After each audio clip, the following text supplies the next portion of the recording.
زنی که شعر می‌فهمد جهانی ناب می‌خواهد، به تندیس تنش ابریشم مهتاب می‌خواهد.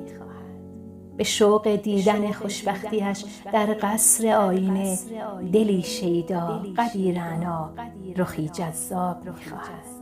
هنوز آن دختر شیطان و بازیگوش دیروزی است، زنی که فارغ از غم‌ها دلی شاداب می‌خواهد.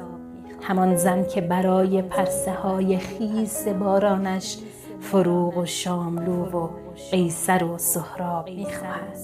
ندارد نسبتی با شهر پردود و ترافیکش، شمال و کلبه دنجی کنار آب می‌خواهد.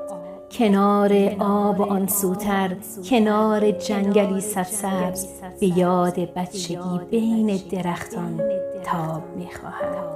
کتابش را ببندی و به روی او بخندی و بدانی عاشقی کردن کمی آداب می‌خواهد.